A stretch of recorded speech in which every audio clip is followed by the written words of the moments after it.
Mga guys, ito yung Raha Sulaiman. Bago siya pinatay si Dr. Jose Rizal, dito siya huling pumunta guys. Ang daming tao. Excuse me ate.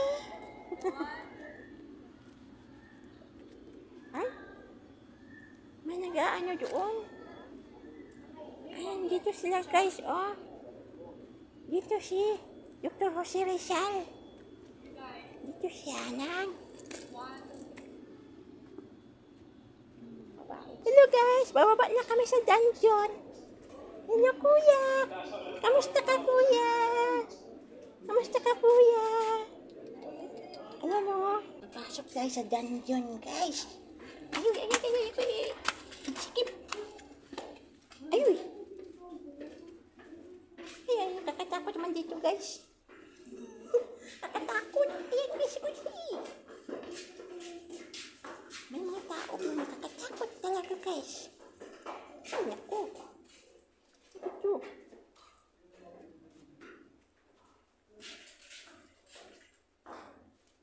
Ayan. Gabi na kasi guys. 6 o'clock na. Nakakatakot.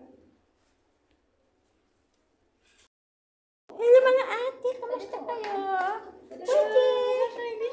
Kamusta kayo mga ate? Dehydrated pa talaga nakalabas na uuwi na. Para paglaruan lang. Naka-steady lang siya, oh. Ay mga, ako si Maria Uli.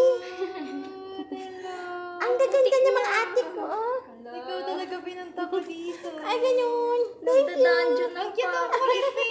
Totoo po ba to? Yes. Baka naruan lang po siya. Naka-steady lang siya, nakaganon lang. Alam po yung on and off dito? May iniikot po ba sa kanya? Hello, cute. Naka-steady lang siya, oh. Ang behave. Ay, gumalaw. Totoo na. Totoo na. Bye po. Bye-bye mga ate. Ang dami nyo mamasyal dito, oh.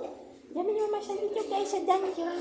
Nakakatakot. Sinabi ko mag-gusto. Pero hindi naman ako natakot ngayon kasi marami naman kami. Kawawa naman sila guys, oh. Ayan sila, oh. Ganyan sila pinahirapan. Pinahirapan sila ng mga hapon guys. Torture area kasi to guys, oh. Naawa ako sa kanila guys. Nakakaawa sila guys, no? Ito yung dungeon guys.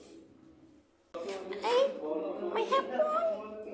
May hapon guys, oh. Siya yung nagbabantay siguro dyan. Nakakatakot naman guys. Nakakatakot, oh. Nakakatakot siya guys, oh. Siya yung babantay siguro dyan, oh. Ay, nakakatakot. Ako nakakatakot naman dito guys. Ayoko na dyan. Nakakatakot. Balik tayo doon.